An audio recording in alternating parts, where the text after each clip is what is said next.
"Let us all see," said Lady Honoria sweetly, "what the new Duchess of Ravenscar is so very anxious to keep hidden." And she took the shawl from her brother's wife's shoulders and pulled it away before the whole long table. It happened in an instant, and afterward Nathaniel Ashcombe, ninth Duke of Ravenscar, could never remember rising from his chair. He remembered only that he was already on his feet, that the length of the great candle-lit table lay between him and his wife, that he could not reach her, and that his sister stood behind Cordelia's chair with the fallen shawl of gray silk hanging from her jeweled hand, and a small triumphant smile beginning on her lips, a smile that died as everyone's died, as every face down that whole shining table changed and stilled and stared. Because Cordelia's evening gown was cut low across the shoulders in the fashion of the great, and her back, bared now to the candlelight in front of 24 guests, was scarred. They were old scars, long-heeled, pale and silvered and seamed, running across the smooth of her shoulders and down out of sight below the gown, the unmistakable ridged scars of terrible burns survived long ago. And the whole table saw them at once in the blaze of the candles, and the whole table went utterly, dreadfully silent. Lady Honoria had not known. That was plain in the sudden collapse of her cruel little smile. She had meant something else entirely. She had meant, Nathaniel understood in the frozen instant, some small malicious humiliation, to strip away the shawl and expose perhaps a cheapness of gown, a coarseness of skin, some vulgar mark of the low origin she was so certain lay beneath the quiet dignity of the woman her brother had so shockingly married. She had meant to make the table titter, to make Cordelia flush and stammer and shrink, to prove in one stroke that the new Duchess was no true lady and did not belong among them. She had not dreamed of this. No one had dreamed of this. And now she stood with the shawl in her hand and the whole company staring, and the tittering she had planned did not come, could not come, for there is no laughter in the world that can live in the presence of such scars, seen suddenly, in candlelight, on the bared back of a silent woman who has not moved. Cordelia had not moved. That was the thing Nathaniel saw, the thing that undid him and remade him in the same breath. His wife sat perfectly still in her chair at his sister's mercy, her bare scarred shoulders in the candlelight and her chin up and her eyes fixed straight ahead on the silver down the middle of the table, and she did not gasp, and she did not weep, and she did not clutch for the fallen shawl, and she did not shrink. She sat as still and as straight as a queen in a portrait, bearing the eyes of 24 strangers on the worst hidden secret of her body, with a dignity so absolute, so hard-won, so far beyond anything his cruel sister could have imagined, that the table's silence turned, in the space of 3 heartbeats, from the silence of shock into something else, the silence of shame. The shame of 24 people who have set out to witness a humiliation and discovered, too late, that they are in the presence of a courage that puts them all to the blush. And into that silence walked the Duke of Ravenscar. He came down the length of his own table, he, who was himself a marked man, who bore his own scars, the long seam of a saber cut white through one dark brow and the burned-tightened skin that pulled at the back of his right hand, wounds gathered in a burning field hospital in a war his family never spoke of. He whom the county called the Ravenscar Wolf, grim and lame and terrible, feared at every table in 3 shires. He came down the length of the table in the candlelight, in the ringing silence, past the frozen guests, past his stricken sister, and he did not look at any of them. He looked only at his wife. And he came to her chair, and he bent, and with his own scarred hand he took up the fallen shawl of gray silk from where it hung in his sister's jeweled fingers, drawing it from her grip without a word, without a glance at her, as though she were a hat stand. And he did not put the shawl back over Cordelia's shoulders to hide the scars, for to hide them now would have been to agree that they were a thing to be hidden, and he would sooner have died. Instead he laid the shawl across his own arm, and he held out his other hand, his scarred right hand, palm up, to his wife. "Cordelia," he said, his voice was low and rough and carried to every corner of the silent room, "will you walk with me?" And Cordelia turned her head and looked up at her husband. at the grim, scarred wolf of Ravenscar standing over her with his ruined hand held out, and his dark eyes full of a thing no one at that table had ever seen in them before. And she put her hand in his, and she rose in the candlelight, in her low-cut gown with her scarred shoulders bare and unhidden to the whole company, and she stood beside her husband, tall and still and unbroken. And Nathaniel Ashcombe turned with his wife's hand in his, and faced the length of his own table and the 24 staring faces of his family and his guests, and he said, into the silence, in a voice like the closing of a great door, "You are looking at the bravest person any of you will meet in your lives, and most of you are not fit to be in the room with her. My wife carries those marks because she walked into a burning building when she was little more than a girl, and carried others out of it and went back and carried out more until the roof came down. And she has never once spoken of it, nor asked to be admired for it, nor let it make her either bitter or vain, which is a greater courage than the fire ever asked of her. I carry my own marks, as you all know, and are all too well bred to mention, and I got mine in much the same way, and I will tell you the difference between us. I have been proud of mine. I have worn them like a soldier, and let the county call me a wolf, and taken a hard pleasure in being feared. She has never been proud of hers for one moment. She has only borne them quietly and gone on doing good and asked nothing. She is a better creature than I am by every measure there is, and I married her not in spite of what she is but because of it, and I will tell you all now once, so that there need never be any doubt in any drawing-room in this county again."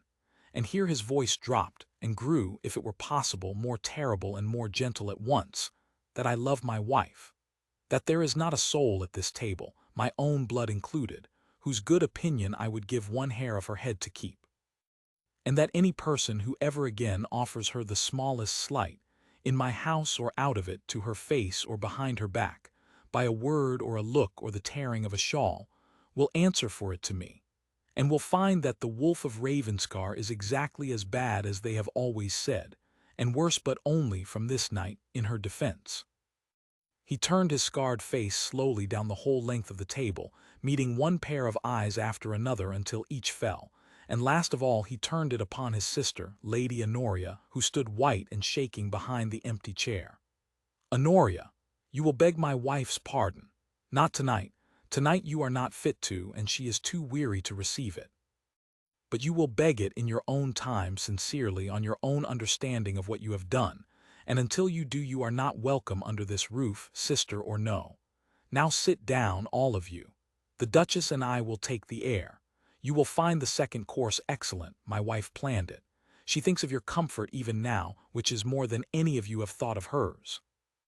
And he drew Cordelia's hand through his arm, and the two marked, scarred, unbroken people walked together out of the great dining room into the cool dark of the terrace, and left behind them a silence that no one at that shining table would forget as long as they lived. On the terrace in the dark, with the summer night around them and the candlelight falling gold through the long windows behind, Nathaniel put the gray shawl gently back around his wife's shoulders at last. Now, when there was no one to see, when it was for her comfort against the cool air and not to hide her from anyone's eyes, and he found that his ruined hands were shaking, and that Cordelia was looking up at him in the dimness with an expression he could not read, and that she had still, through all of it, not shed a single tear. "You should not have said all that," Cordelia said quietly. "About loving me, you will regret it. You have made yourself a spectacle before the whole county for my sake, and worse, you have told a great room full of people a true thing that you might have wished to keep. I would not have had you do it. I can bear a torn shawl, Nathaniel. I have borne a great deal worse than a torn shawl. I did not need rescuing." "I know you did not," he said. His voice was not steady. "That is exactly why I could not bear it. If you had needed rescuing, it would have been easier. A man may rescue a helpless creature and feel himself a hero and go comfortably to bed. But you did not need me at all. You sat there and bore it better than I could ever have borne it, better than any soul in that room could have borne it, and I could not sit still and watch you be so much braver than all of us and say nothing. It was not for your sake I rose, Cordelia, or not only. It was because I could not go on sitting in a chair being a smaller person than my own wife." He looked down at her scarred shoulders under the gray silk, at the still pale face turned up to his in the dark, And I did not lie. I do love you. I have loved you, I think, since the day you told me how you came by those scars, and told it to me as though you were confessing a fault, when it was the finest thing I ever heard a human being do. I only never said it because I am a coward in exactly the way you are brave, and I was waiting for some safe hour to say it, and there is no safe hour. There is only the hour you are given, and my sister, God forgive her, gave me this one. So I said it, and I will not regret it, whatever it costs. I have spent my whole life being feared, Cordelia. I would rather spend the rest of it being yours. And Cordelia Ashcombe, Duchess of Ravenscar, who had not wept when the shawl was torn from her shoulders before 24 strangers, put her scarred hands over her face there in the dark of the terrace and wept at last, not from shame, and not from pain, but from the thing she had stopped, long ago in the fire and the years after it, ever allowing herself to hope for. And her husband, the grim scarred wolf of Ravenscar, gathered her against him with infinite care, as a man handles the one fragile precious thing in a hard world, and held her while she wept and understood, holding her, that the war he had thought was long behind him had only now truly begun. The war for her, against his own family, against the whole cruel comfortable county, and against, hardest of all, the long habit of her own heart, that had learned in the fire never to believe it could be cherished, and would have now, slowly, tenderly, at whatever cost, to be taught otherwise. They did not go back into the dining room that night. Nathaniel sent word by a servant that the Duke and Duchess were retired and the company must excuse them, and he took his wife the other way, along the dark terrace and in by a side door and up the quiet back stair, away from all the staring faces, to the warm privacy of their own rooms. And the great dinner broke up behind them in confusion and shame, the guests slipping away into the night without their second course, and Lady Honoria left alone at the wreck of her own cruelty, which was, as it turned out, the first small taste of the exile that would one day be her whole portion.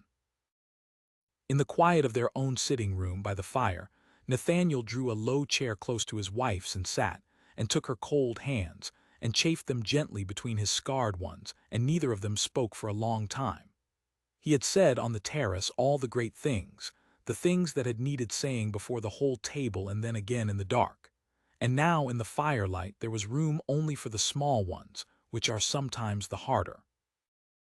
"I have made your first family dinner a thing you will remember with horror all your life," he said at last low. "I am sorry for it, not for what I said, I would say every word again, but that you should have had to sit there bared to that room and bear it. You should never have had to bear it. It was my house and my sister and my duty to have foreseen her and prevented it, and I did not, because I was too happy to imagine anyone could wish to spoil our happiness. That was a fool's blindness, and you paid for it. I will not be so blind again." "You could not have foreseen it," Cordelia said. "No decent mind foresees a thing like that because no decent mind could conceive of doing it. That is the one advantage the cruel will always have over us, Nathaniel, that we cannot imagine them until they have already struck. Do not blame yourself for failing to think as your sister thinks. I would not have you learn to think as your sister thinks, not to save 100 dinners." She turned her hands in his and held them and looked into the fire. "And do not be sorry that the room saw. I have hidden these 16 years and hidden well, and do you know, I am not sure the hiding was ever worth what it cost me. Tonight, for one dreadful minute, I was seen. The worst of me, the thing I have kept from everyone, seen by 24 strangers in a blaze of candles. And I thought I should die of it, and I did not die, and afterward on the terrace, when you said what you said, her voice caught and steadied. I found that being seen and not dying and being loved anyway, out loud before the world, was a thing I had wanted my whole life without ever letting myself know I wanted it. So do not be too sorry, husband. Your sister meant to unmake me tonight. She may have done me, without meaning it, the greatest service anyone has ever done me. Though I would take it kindly," she added, with the first faint ghost of her dry wit returning, "if she did not do me any further services of the kind.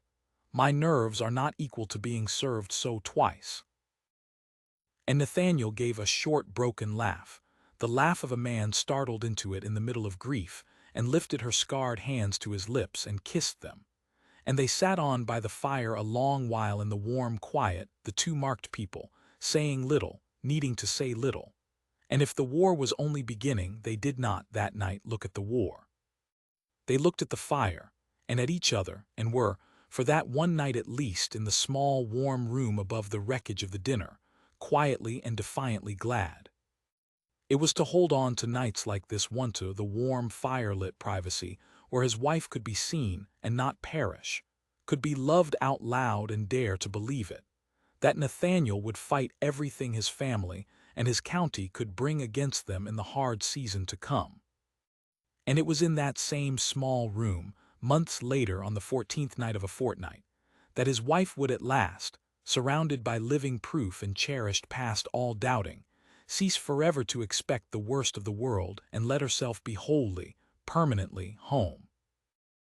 To understand how the Duke of Ravenscar came to love a scarred and portionless woman, and to defy his whole family for her, one must go back some months, to the gray spring when he had first come home from the war to die, as he had privately intended, in the cold great house of his fathers.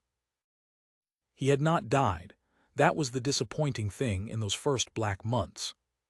Nathaniel Ashcombe had gone to the war a whole and careless young man, the heir to a dukedom, and had come back the duke, his father dead in his absence and his elder brother dead before that, and himself broken, his leg smashed and badly mended so that he limped and would always limp, and his hand and side burned in the last horror of the campaign, when the field hospital had caught fire in the night and he had gone back into it, again and again, dragging out the men who could not walk, until the beams came down.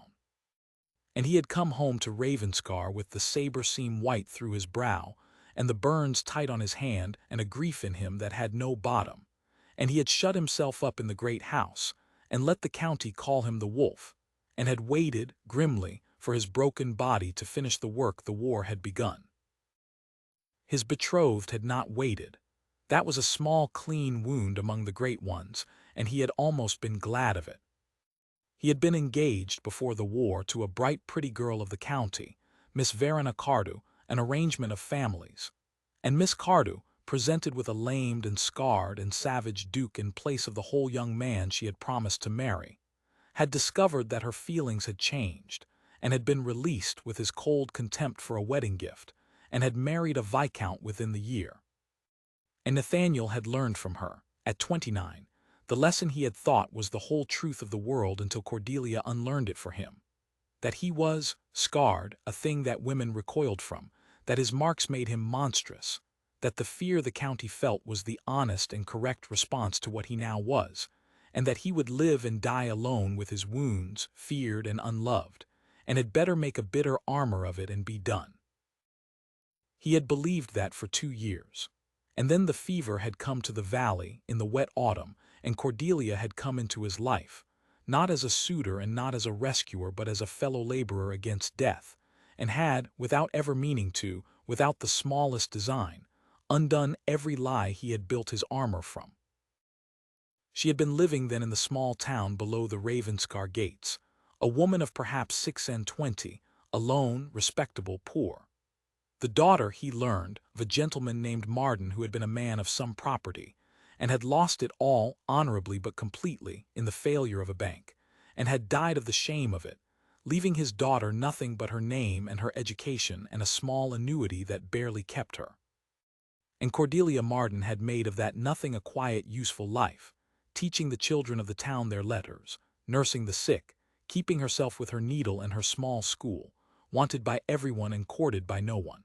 For she was poor and past her first youth, and it was whispered, marked in some way, scarred, though no one knew how, for she went always high-necked and long-sleeved and shawled, summer and winter, and turned aside every question with a quiet grace that forbade the asking. When the fever came, she nursed. That was how he first truly saw her. The fever swept the valley, and the doctor was one old man for a whole district, and half the gentry fled to the coast, and Cordelia Marden went from cottage to cottage through the sickness with no fear of it at all, sitting up with the dying, dosing the children, laying out the dead when there was no one else to do it. And Nathaniel, who had thrown open the great house at last for something, who had turned a wing of Ravenscar into a fever ward for the sick of his own people, because it was the one useful thing his money could do, and he was sick of being useless. Met her there, over the sickbeds, in the long candle-lit nights of the epidemic, and worked beside her, week after week, two grave-marked solitary people laboring together against death. And he watched her and could not stop watching her, because she was without fear and without vanity and without the smallest self-regard, and because she treated the wolf of Ravenscar exactly as she treated everyone else, with a plain grave courtesy that had no fear in it and no fawning, that saw straight past his scars and his rank and his savage reputation to the man underneath and addressed itself calmly to him. She was the first person since the war who had not been afraid of him. He did not understand at first why, and then one gray exhausted dawn near the end of the fever, when the worst was over and they sat together too tired to move by the embers of the ward fire, he found out, for she told him. Not to be admired, he came to understand that was never in her, but because he had asked her plainly in the strange intimacy of that shared exhaustion, why she of all the county was not afraid of a scarred man. And Cordelia had looked at him a long moment in the gray light, and then she had done a thing he knew, even then, cost her more than walking into the fever ward had cost her. She had reached up and unfastened the high collar of her gown and drawn it a little aside, and shown him, in the dawn light, the edge of the old silvered burn scars that ran up from below over her own shoulder, the scars she had hidden for years under high necks and long sleeves and shawls. And she had said quietly, "Because I am not afraid of what the fire leaves, your grace. I have my own. I have had them since I was 19. I am not afraid of your scars because I know what a scar is. It is only the place where a person was hurt and did not die. There is nothing in it to fear. There is only someone who was hurt and did not die. I have never understood why the world treats such marks as shameful, as though it were a disgrace to have been hurt and survived it. I think it the opposite of a disgrace. But then I have had a long time to think about it, in a great many long-sleeved summers." And she had refastened her collar and said no more, and Nathaniel had sat by the embers with his heart cracking open after 2 years shut, and had thought, "I have found the one other person in the world who knows what I know, and I will not let her go." He had asked her, of course, how she came by them, and she had told him in her plain, unsparing way, once and never again, and never let it be spoken of after. There had been a fire, when she was 19, in the last year before her father's ruin, at a charity school in the town where they then lived, a school for the children of the poor that her mother had helped to found and where Cordelia taught. It had caught in the night from a fallen lamp, with the children asleep in the dormitory above, and Cordelia had been the first to the door and had gone up into the smoke and brought the children down and gone back and brought down more, and gone back a third time when they told her the stair was gone, and found another way and brought down the last of them, the littlest ones, over the roof of the wash-house, with her own clothes alight. And the roof had come down as she came off it, and she had lain 3 months between life and death with the burns, and every child had lived. Every one. That was the whole of it, and she told it flat without a shred of self-pity or self-praise, as though reciting a thing that had happened to someone else. And at the end she said only, "So you see it is nothing to hide, though I hide it, for the world's comfort more than my own. I would do it again tomorrow. I have never once been sorry.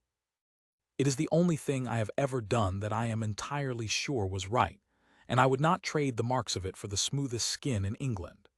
And Nathaniel Ashcombe, listening, had understood that he was in the presence of a soul larger and braver and cleaner than any he had met in a life full of soldiers and dukes, and that he loved her, and that he would ask her to be his wife, and that his whole family would sooner see him dead. They were right about the family. When the fever passed and the county crept back from the coast, and the Duke of Ravenscar let it be known that he was to marry Miss Marden, a portionless spinster of no family, a schoolteacher, a nobody, and the whisper ran, scarred, disfigured, marked in some hidden shameful way beneath her high collars. The county was scandalized, and his family was appalled, and no one was appalled more loudly or more cruelly than his sister, Lady Honoria Ashcombe. For Honoria had plans. She was older than Nathaniel by 3 years, a handsome, imperious woman married to a mild, rich baronet she ruled entirely, and she had made herself, in her brother's grim, solitary years, the mistress in all but name of the family's ambitions. And she had determined that the Duke of Ravenscar, once he could be prized out of his savage seclusion, should make the marriage his rank demanded should marry, specifically Lady Millicent Vane, the beautiful cold daughter of an earl who was Honoria's own dearest friend and ally, a match that would knit the Ashcombs to a great title and set Honoria herself at the very summit of the county's world.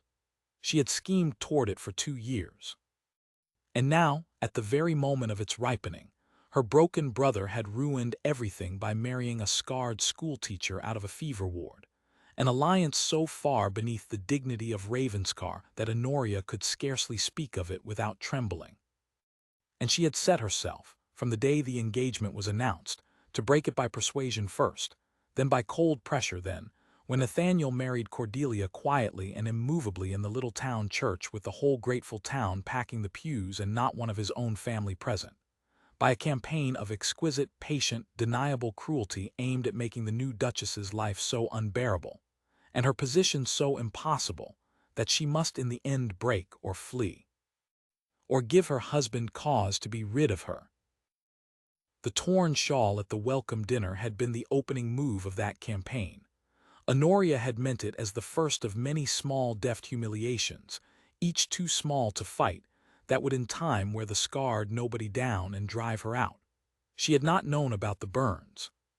She had meant only to expose some vulgarity, and had exposed instead a heroism, and had been publicly shamed for it by her own brother before the whole county and Nathaniel, walking his weeping wife along the dark terrace that first night, understood, even as he held Cordelia, that his sister was not a woman to be stopped by a single public defeat, that she would only be the more determined now, and the more careful, and the more dangerous, and that the true war for his wife's place at Ravenscar, and for her hard, guarded, barely daring heart, had not ended at the dinner table.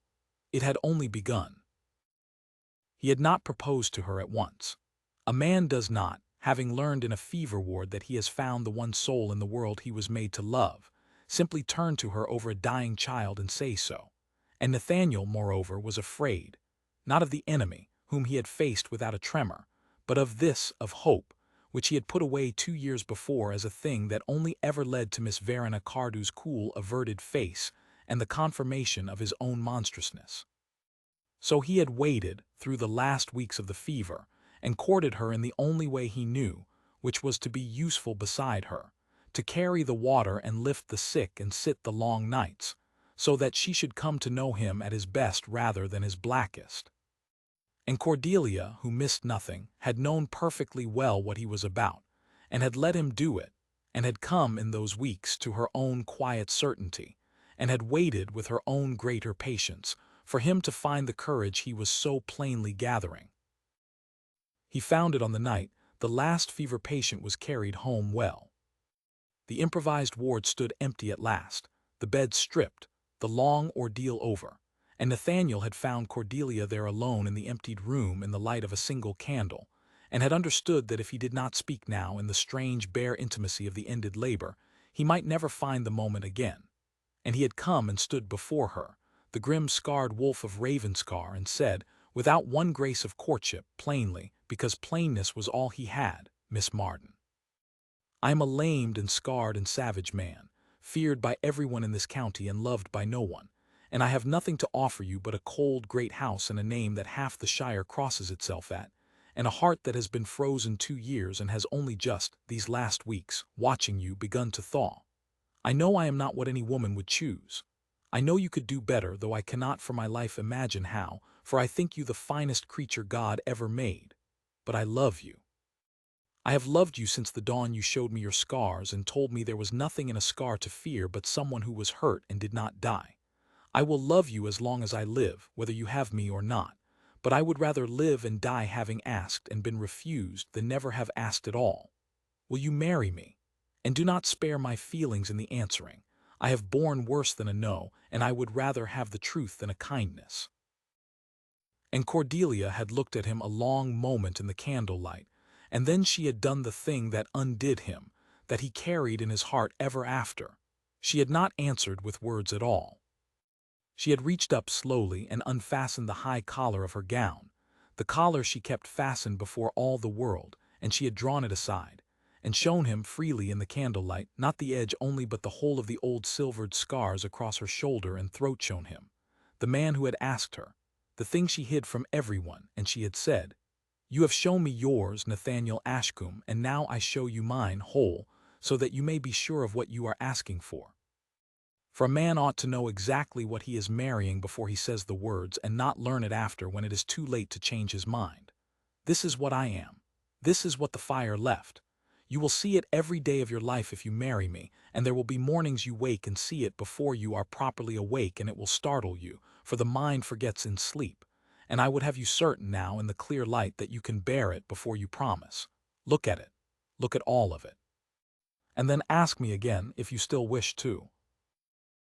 And Nathaniel had looked, not with pity, which she would never have forgiven, and not with the fascinated horror of the world, but with the plain, grave tenderness of a fellow survivor who knew exactly what such marks cost and exactly what they were worth then. Then he had done a thing he had never done for any living soul, had knelt, awkwardly, on his ruined leg before her, and had taken the edge of her scarred shoulder and bent his scarred head and kissed the old healed burns, once gravely in reverence. And he had said, kneeling, "I have looked. I will look every day of my life and count it an honor. Marry me, Cordelia, not in spite of these, because of the soul that carried them out of the fire. Marry me." And she had said yes. They were married 3 weeks later, quietly in the small gray church of the town below the Ravenscar gates, on a bright cold morning. And not one of the Duke's family came, for Lady Honoria had forbidden it and the rest obeyed her, and the great connections of the Ashcombes stayed pointedly away, and the county sent no carriages. But the church was packed to the doors, and packed with the people who mattered, the whole grateful town, the sick she had nursed and the children she had taught and the poor she had fed, come to see their Miss Marden married to their frightening Duke, weeping and blessing them from every pew. And old Amos of the fever ward, no, there was no Amos here, that was another tale. There was the old apothecary she had labored beside, and the widow whose son she had pulled through, and 100 others, and Nathaniel, standing at the altar with the whole warm poor town at his back and not one of his own cold family present, understood that he had, in choosing Cordelia, chosen also her world over his, the grateful poor over the sneering great, and that it was the best bargain he had ever made or ever would. And he made his vows in a steady voice to the scarred woman beside him, and meant every word of them past the reach of language. And when the old parson pronounced them man and wife, the whole church rose and cheered, actually cheered, in a way no fashionable wedding was ever cheered. And Nathaniel led his Duchess out into the cold, bright morning through a storm of blessing, and was, for the first time since before the war, entirely and simply happy.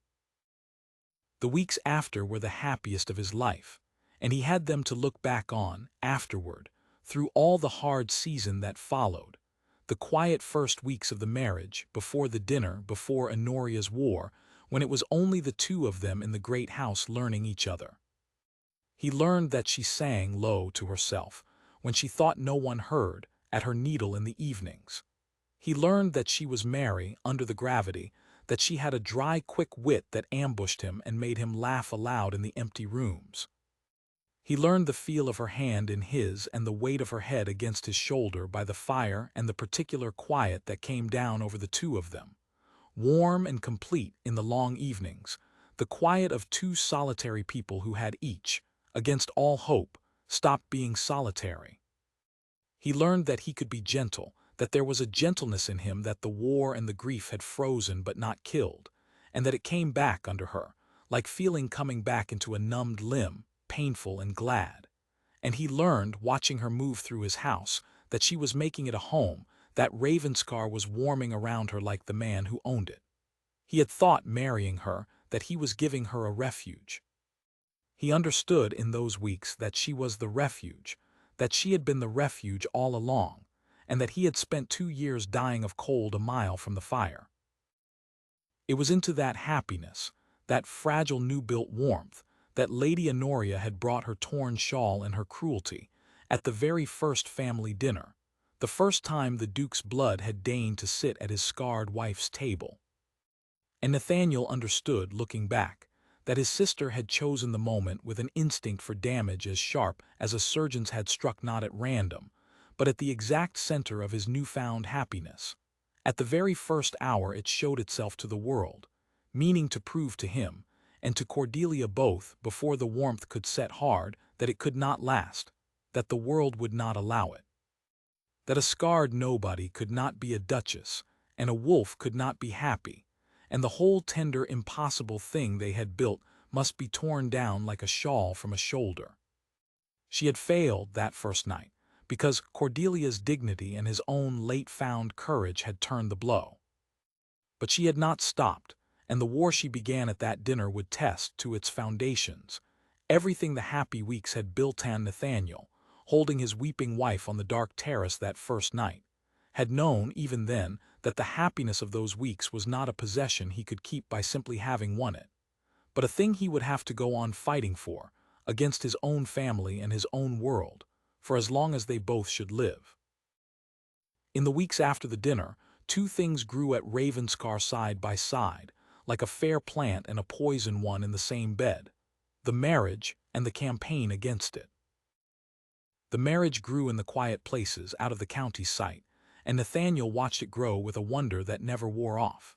He had married expecting, at best, a companionship of the scarred, two solitary people keeping each other from the cold.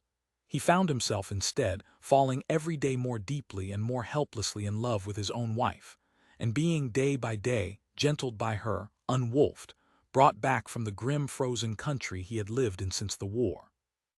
It was not that Cordelia set out to change him. She never set out to do anything to him. It was only that living beside her, watching her, being loved by her in her quiet, unhurried way, made the armor he had worn for 2 years first uncomfortable and then, gradually, absurd.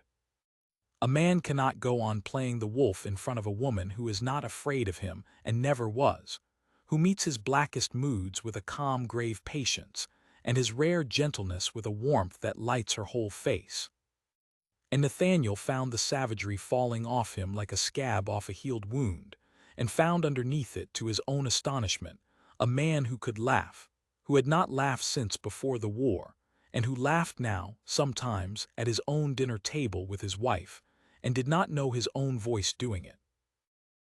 She was making Ravenscar over too, though she did it so quietly he half missed it. The great cold house that had been a wolf's den began, under her hand, to warm.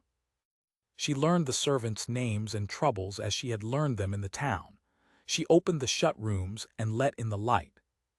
She began, gently, to draw the estate's neglected people back toward the great house, the sick and the old and the children, so that Ravenscar, which had been for 2 years a place the county's poor avoided as they would a graveyard, became a place they came to for the school she started in the empty orangery, for the physic she dispensed with her own hands, for the plain, grave kindness of the duchess, who did not seem to know she was a duchess, and treated a shepherd's wife exactly as she treated an earl's. The tenants of Ravenscar, who had feared the wolf, came to worship the wolf's wife. And Nathaniel, riding his own land beside her, saw his people's faces open to her as they had never opened to any Ashcombe in his memory, and understood that she was doing for Ravenscar in months what generations of his cold, proud family had never troubled to do at all, and loved her the more for it, and was ashamed, in the old familiar way that was becoming the ground note of his new life, that it had taken a scarred schoolteacher out of a fever ward to teach the 9th Duke of Ravenscar how to be good to his own people. But as the marriage grew in the quiet places, the campaign grew in the loud ones, and Lady Honoria, having been publicly shamed at the dinner, drew back only to strike more cleverly, and the strokes now were of a kind that no man could rise from his chair and answer, because they left no mark to point to. They began with the invitations. The great world of the county had a season, a round of dinners and balls and assemblies among the dozen first families, and a new duchess ought, by every right, to have been its queen.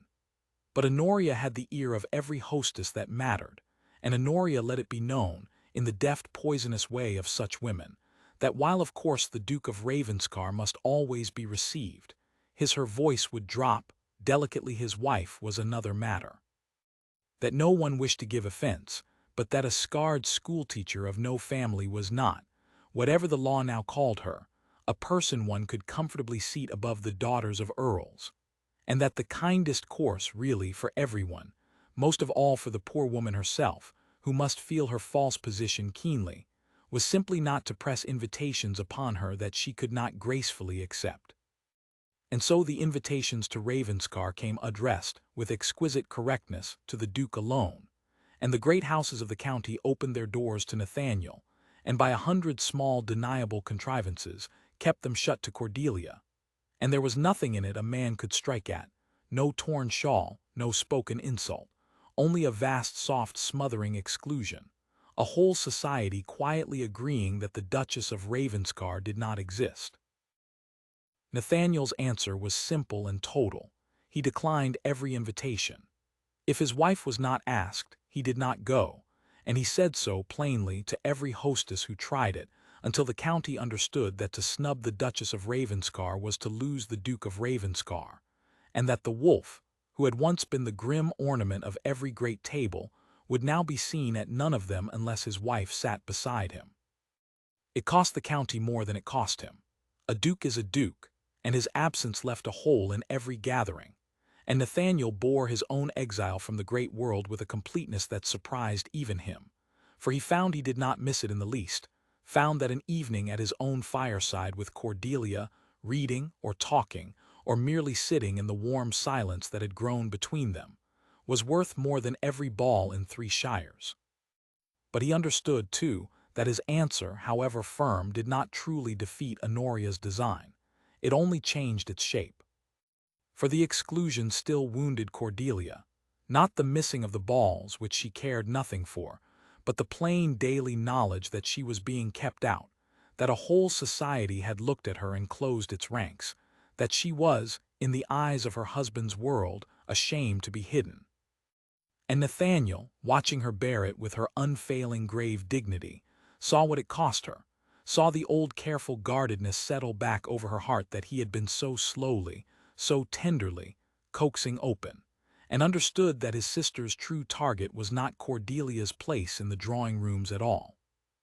It was Cordelia's belief that she could ever truly belong, could ever be cherished rather than merely endured, could ever be, in the great cold world of her husband's family, anything but a marked and tolerated intruder waiting to be found out and cast off. And there Honoria's campaign found its cruelest purchase, because there Cordelia was already, before ever Honoria touched her, half defeated by her own history. Nathaniel came to understand this slowly, in the quiet nights, and it was the hardest thing he learned in all that hard season. His wife did not believe she could be loved. She loved him. He did not doubt it, he saw it in her face 100 times a day.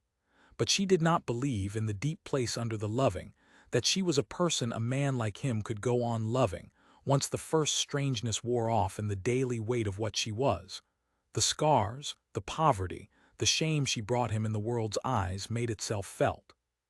She had learned in the fire, and in the long years after and in the desertion she never spoke of, for there had been, he pieced together, a young man once, before the ruin, who had courted the whole young Cordelia and vanished when they told him what the fire had left of her. She had learned to expect that she would be recoiled from, endured at best, never truly kept. And so she held a part of herself always back, always braced, always ready for the day her husband would weary of the cost of her and wish, in some unguarded moment, that he had married the smooth whole Lady Millicent after all. She never said it. But Nathaniel felt it, the held-back part, the braced place, and he understood that Honoria's whole campaign of exclusion and whisper was aimed, with a terrible instinct, exactly there, at feeding that old buried belief, at proving to Cordelia, day by soft cruel day, that she had been right all along, that she did not belong, could not be kept, was only a mark of shame that a great family was patiently waiting to be rid of. He set himself against it with everything he had, and he found it the hardest campaign of his life, harder than the war, because it could not be won by any stroke, any speech, any grand public defense.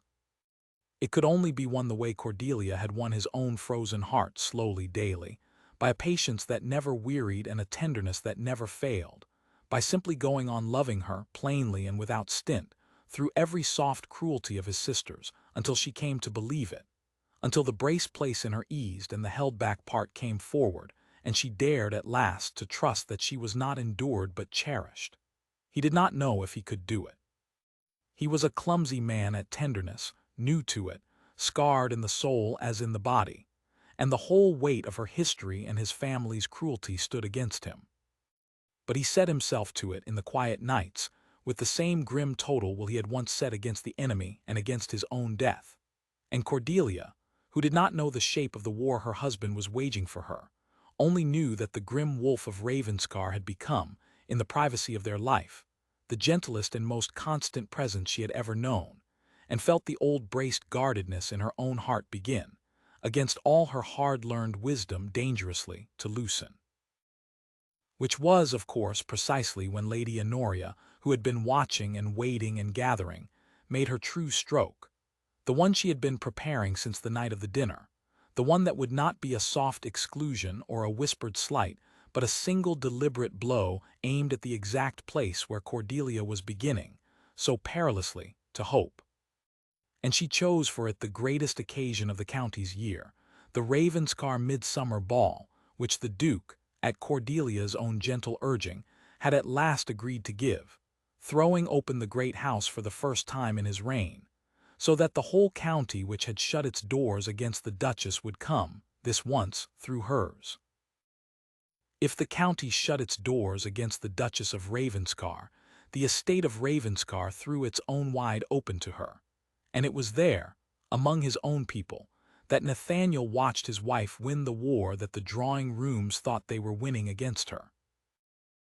There was an old woman on the estate, Dame Sowerby, who had been nurse to Nathaniel's own dead mother and was now near 90, bedridden in a cottage at the park's edge, forgotten by the great house for a generation, kept alive by the parish and her own fierce refusal to die.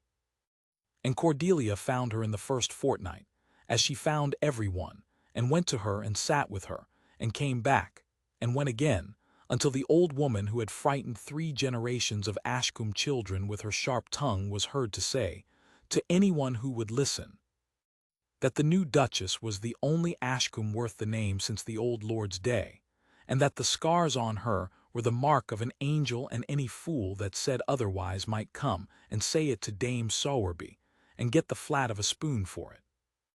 There was the shepherd's boy with the twisted foot whom no one had troubled about, whom Cordelia had fitted with a built-up boot of her own devising, so that he could walk near straight and take his place among the other lads.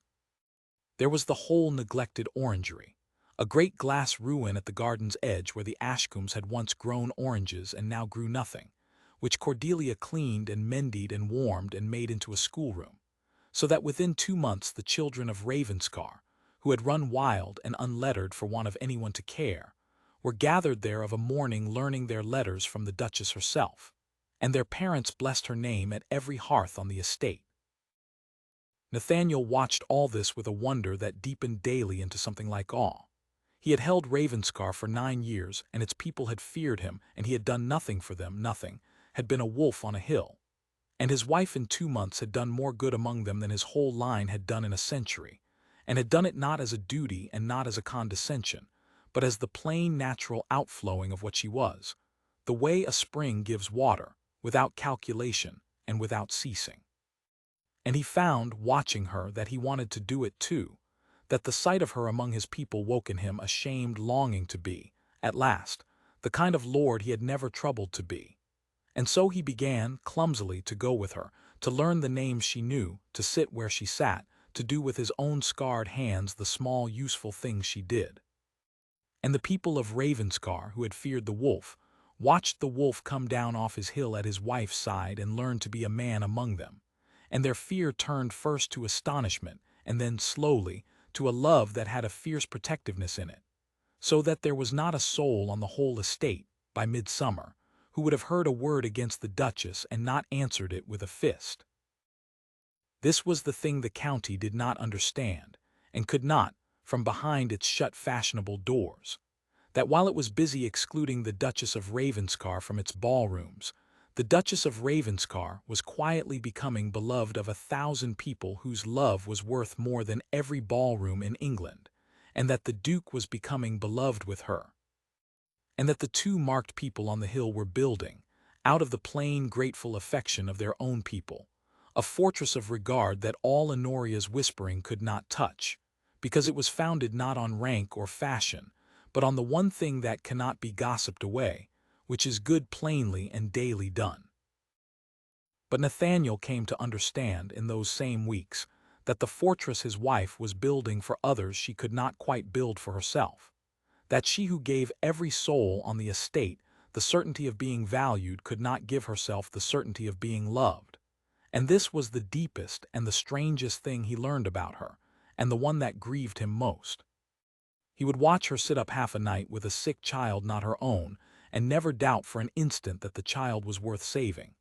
And then he would see her, in some unguarded moment, catch sight of her own scarred reflection, or hear some distant echo of the county's contempt, and see the old braced flinch cross her face, the deep conviction that she herself was a thing barely tolerable, a shame her husband was too good to admit he regretted. And he understood that the fire, or the years after it, or the young man who had fled her ruined face before Nathaniel ever knew her, had taught her a lie so deep that all her own goodness could not reach it. The lie that she might be useful, might be needed, might even be admired, but could not, being what she was, ever truly be cherished, be wanted, be loved for herself and not endured for her virtues. He set himself against that lie in the quiet hours, and it was the tenderest and most patient labor of his life. He learned to say the plain words she had gone so long without, that she was beautiful to him, scars and all, which was true, and which made her flush and turn away and not believe him, that he did not endure her but delighted in her, that he had married not a duty but a joy. He learned to touch the old scars without ceremony, in passing as a natural thing, so that they should become between them not a hidden horror but an ordinary part of the body of the woman he loved. And slowly, so slowly he could hardly mark the change from day to day, he saw the flinch come less often, saw her begin, sometimes, to believe him for a whole evening together, saw the braced place in her ease. It was the work of months, and it was not finished. It was, he knew, the work of years, perhaps of their whole life. But it was working, it was truly working. The deep lie was loosening under the daily patient truth. And that was exactly why Honoria's blow at the ball, when it came, was so nearly mortal, because it was aimed with a terrible instinct at the precise wound he had been so gently healing, and struck it open again in a single stroke, deeper than ever, at the very moment it had begun to close. Nathaniel did not yet know that in those good summer weeks. He knew only that he was, against every expectation of his frozen life, happy, that his house was warm and his people were glad, and his wife was learning, slowly, to believe herself loved, and that the one shadow on it all was his sister, whose soft campaign of exclusion he thought he had answered by simply refusing to leave his wife's side. He underestimated Honoria in those weeks, as a happy man underestimates everything that threatens his happiness. He thought her merely proud and spiteful, a cold woman nursing a thwarted ambition, dangerous only in the drawing rooms he had ceased to care about. He did not understand yet that she was patient, and clever, and wholly without scruple, and that she had understood, better than he had, exactly where his wife was vulnerable, and that she was, all through those warm weeks while he was learning to be happy, quietly gathering the means to strike there, and only waiting for the moment when Cordelia's guard should be fully down and her hope fully up, to prove to the scarred woman, once and finally, that she had been right all along never to let herself believe she could be loved. The moment Honoria was waiting for was the moment of Cordelia's greatest happiness, and Nathaniel, in his own happiness, was walking straight toward it, and handing his sister the occasion of it, when he agreed, at his wife's gentle urging and against his own instinct, to throw open the great house and give the midsummer ball. He had not wanted to give the ball. His instinct, the wolf's old instinct, was to keep his wife safe within the fortress of the estate and let the cold county stew behind its shut doors. But Cordelia had asked it of him, gently, one evening by the fire, and her reasons had been so like herself that he could not refuse them. "We cannot live behind our own gates forever, Nathaniel," she had said. "I do not mind the balls for myself, you know I care nothing for them, but I mind it for you and for your people and for the estate. A great house that shuts itself away turns sour and its people with it, and I'll not have Ravenscar be a sour house. And I mind it a little for the principle. If we hide, we grant that there is something to hide. If we throw the doors open, if I stand at the head of your stair and receive the whole county that has been so busy not receiving me, then we say plainly, without a word of quarrel, that the Duchess of Ravenscar has nothing to be ashamed of and nothing to fear, and that those who wish to know her may, and those who do not may stay away and be the poorer for it. I would rather answer a shut door by opening my own than by shutting a second one. I have had enough of shut doors to last me a life." And Nathaniel, who could deny her nothing, and who saw the sense and the courage in it, had agreed, and had set the whole great house to preparing, and had watched his wife throw herself into the work of it with a quiet joy that half frightened him. For he saw how much, under the calm, she was daring to hope from it, daring to hope that this might be the night the county's heart turned, that she might, for once, be let to belong. The days before the ball were bright with that hope, and Nathaniel treasured them afterward as he treasured the first weeks of the marriage, all the more for what came after. He watched Cordelia oversee the airing of the great shut rooms, the polishing of the chandeliers that had not been lit in 9 years, the ordering of the flowers and the supper and the music. He watched her teach the awkward young footmen how to carry themselves, patiently, kindly, until the raw estate lads moved like the servants of a great house. He watched her stand in the middle of the vast ballroom as the crystals were hung, turning slowly to see it all take shape, with a look on her face of such shy, wondering happiness that he had to leave the room to master himself. She chose her gown with care, the deep blue-gray silk, high at the throat and long in the sleeve, that hid the scars not from shame now but from a grave good taste. And when she showed it to him, uncertain, asking was it fine enough, was it right, he had told her truthfully that she would be the handsomest woman in 3 counties in it, and had watched her almost believe him. Only old Mrs. Rennie, the housekeeper, 40 years at Ravenscar and wise in the ways of the great with a wisdom that had no illusions left in it, sounded a note of warning, and Nathaniel remembered it too late. She had come to him privately, the evening before the ball, twisting her apron, and said, "Lo, your grace forgive an old woman, but is her grace's ladyship your sister to come tomorrow? For if she is," and she had stopped, unwilling to say more, and Nathaniel had told her shortly that his sister had not been invited, but that she could hardly be barred from a public ball at her own brother's house without a scandal worse than her presence, and that he would keep an eye to her. And old Mrs. Rennie had looked at him with her wise, sad eyes and said only, "Keep to, your grace. A snake that's been trod on once don't slink off. It lies still and waits. I've served this family 40 year and I know the breed. Keep 2 eyes to her and keep her grace close." And Nathaniel had thanked her and half heeded her, and thought it the natural gloomy caution of an old servant, and he had not kept 2 eyes to his sister on the night because he had been too happy, too caught up in his wife's triumph, too sure that the battle was won, and that failure was one he did not forgive himself for a long time after. But that was still to come. On the eve of the ball, all was hope. And Nathaniel, lying awake that last night with his wife asleep beside him and her face, even in sleep, easier than he had ever seen it, dared to let himself believe that the morning would bring the turning of the tide, that the county would look on Cordelia at the head of his stair and see what he saw, and that his wife would at last, in the warmth of 200 people's regard, come all the way home to the belief he had been so patiently building in her, that she was not endured but cherished. Not a shame but a glory. He was right about the first 3 hours. He had only forgotten in his happiness old Mrs. Rennie's warning and the patience of a snake that has been trodden on and lies still and waits, and he would remember it with a bitterness he never quite lost when the tide that had turned so gloriously toward his wife turned back, in a single poisoned half-hour, darker and faster than it had come. The midsummer ball at Ravenscar was, for its first 3 hours, the most complete triumph Nathaniel had ever witnessed, and he owed every moment of it to his wife. The county came, of course. It could not stay away, for the Wolf of Ravenscar throwing open his great shut house for the first time in 9 years was a wonder no one would miss, whatever they thought of his marriage. They came braced for awkwardness, half hoping for a spectacle, ready to pity the Duke his scarred nobody of a wife and to find her, as Honoria had promised them all, gauche, out of place, painfully unequal to the great house and the great occasion. And they found, instead, a duchess.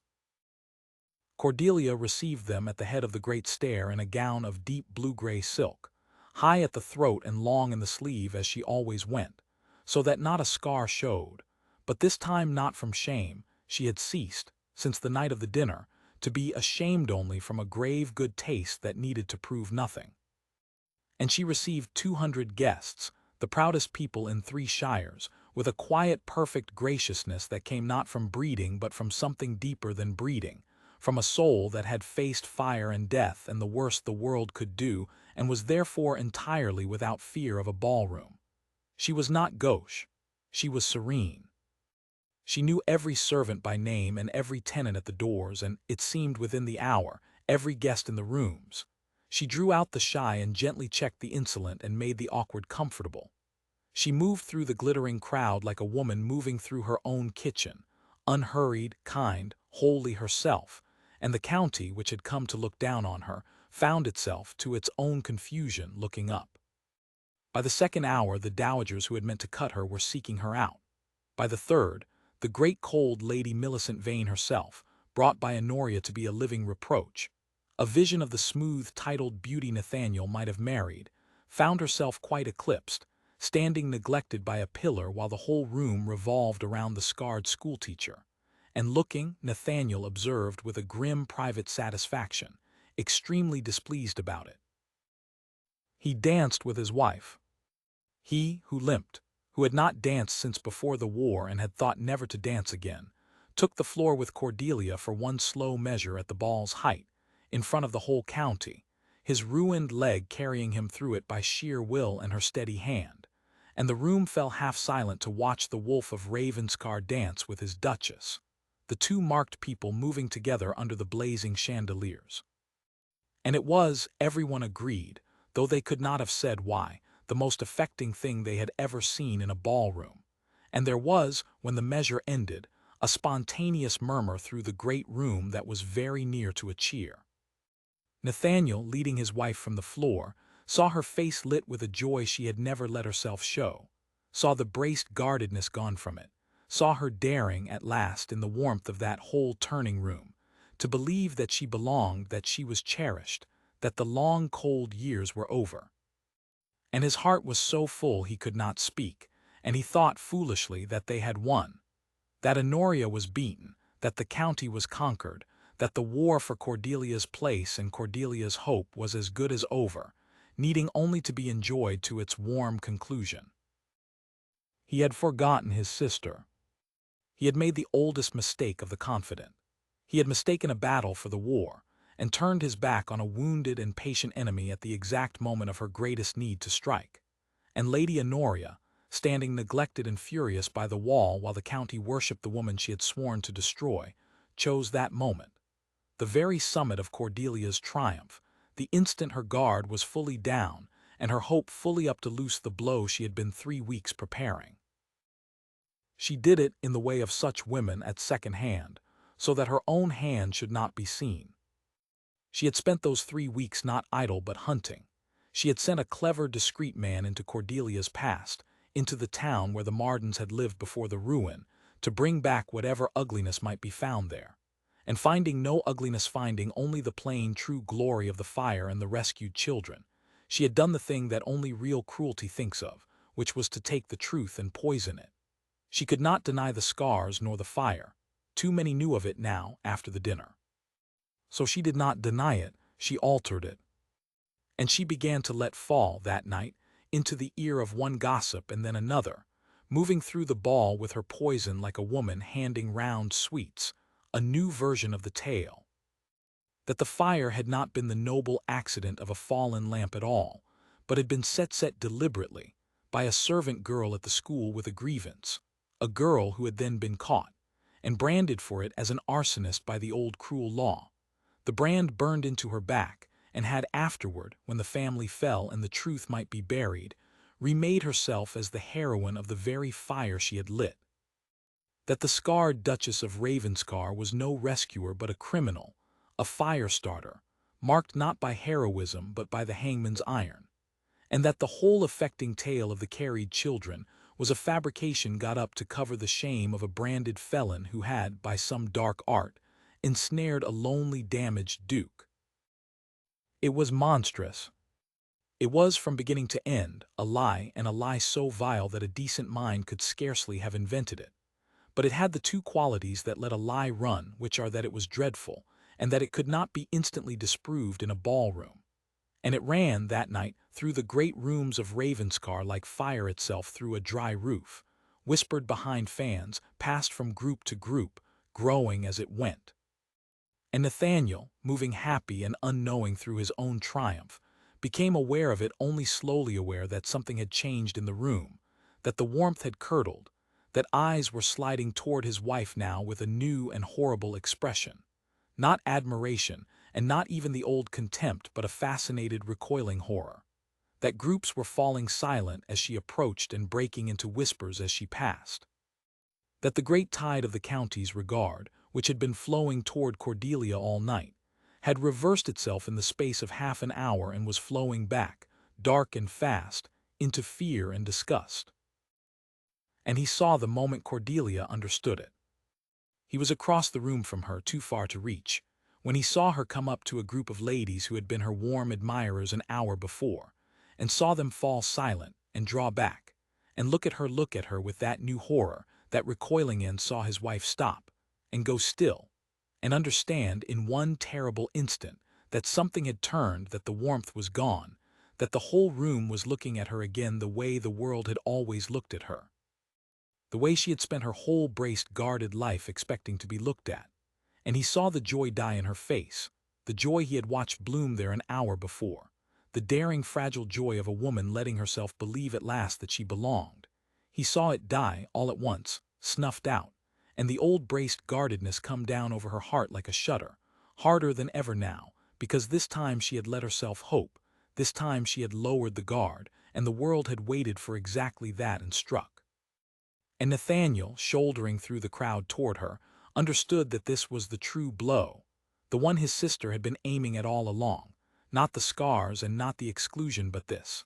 The deliberate murder of Cordelia's hope at the exact moment it had dared to live, the teaching of her, one final crushing time, that she had been right all along to expect the worst, that she did not belong and could not be cherished and had been a fool to dream it.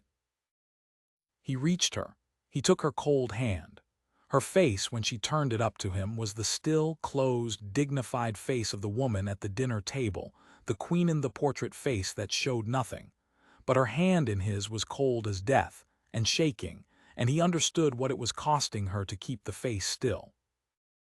"What have they heard?" she said, very low, not a question, for she already knew the shape of it, had known it all her life was coming. "Tell me, I would rather know." And he told her, low and fast, in the middle of his own ruined ball, the vile thing his sister's poison had put about. And Cordelia listened, and did not weep, and did not cry out, and when he had done she was silent a moment, and then she said the thing he had most dreaded and least expected, the thing that showed him how deep the blow had gone, how completely his sister had found the buried wound. "You must let me go, Nathaniel. Not tonight, but soon, quietly, before it ruins you utterly. You see now what I am to you, not a wife but a wound, a thing that can be made into anything, that gives your enemies a weapon they will use forever, that will drag the name of Ravenscar through every gutter in England as long as I bear it. I told you on the terrace you would regret defending me. This is the regret. I bring you nothing but ruin, and I will go on bringing it, for they will never stop, your sister will never stop, and every year it will be some new horror, and you will spend your whole life fighting for a scarred nobody against your own blood in your own world, and to what end? Let me go. I have lived alone before. I know how. I would rather live alone 100 years than watch you destroyed year by year for the crime of having been kind to me in a fever ward. Let me go and marry the smooth whole life you were meant for and be at peace." She drew her cold, shaking hand from his. "I always knew it would come to this. I was a fool tonight to let myself forget it for an hour, but I have remembered now. Let me go." And she turned with her terrible dignity and walked out of the ballroom through the whispering, recoiling crowd, alone, her head high and her heart shut, leaving her husband standing under the blazing chandeliers of his own house in the wreck of his triumph, with his sister watching from across the room, and a slow, cold, total fury rising in him such as he had not felt since the war. A fury that was not the wolf's old savage snarl but something far more dangerous. The deep, clear, murderous calm of a man who has finally understood exactly what he must do, whatever it costs, and has stopped, entirely, being afraid of the cost. The guests fled Ravenscar within the hour after Cordelia left the ballroom, in the guilty, hurried way of people escaping the scene of something shameful, and Nathaniel stood at the head of his own great stair and watched them go, the whole recoiling county pouring out into the summer night, and did not trouble to bid one of them farewell, for he had done, in that hour, with the good opinion of every soul among them. He waited only for one to be alone. And when the last carriage but one had rolled away under the arch and the great house stood emptied and disgraced, he found his sister in the small saloon, alone at last, pouring herself a glass of his wine with a hand that was, he noted, perfectly steady, and looking, for all the wreck she had made, quietly satisfied. "It was you," he said from the door. He did not raise his voice. He had learned that night that the coldest things are best said quietly. "The tale of the branded servant girl, the arsonist, you made it.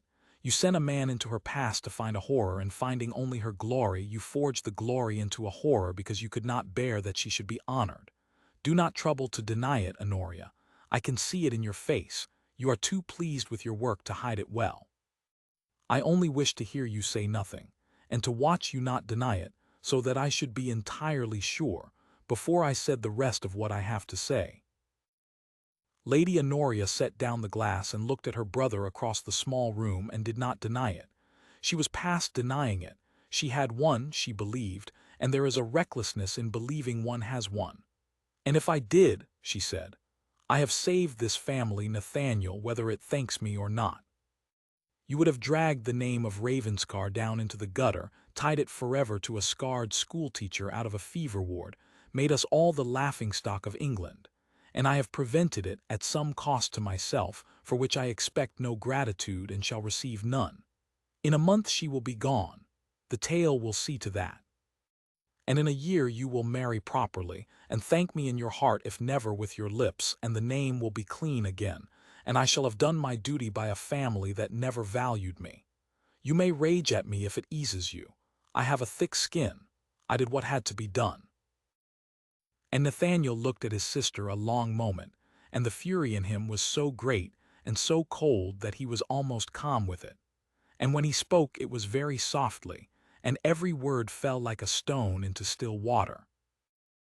"You have not saved this family, Honoria.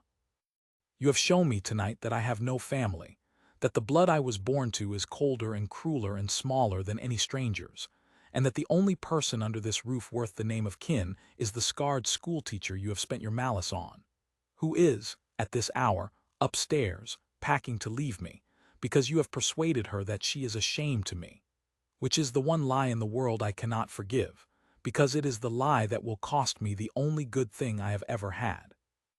You speak of the name of Ravenscar.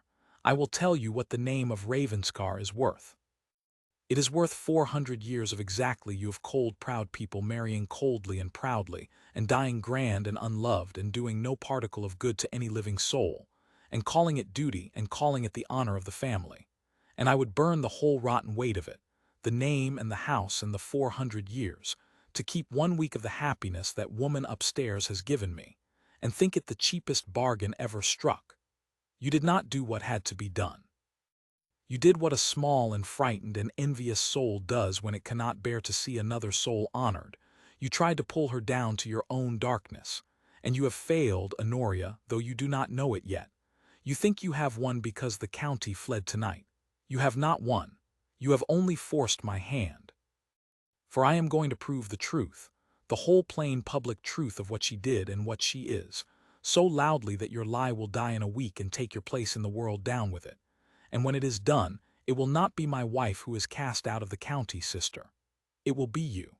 And you will have done it to yourself with your own clever hands for envy of a better woman, and I will not lift one finger to save you, for I find tonight that I have no family to save.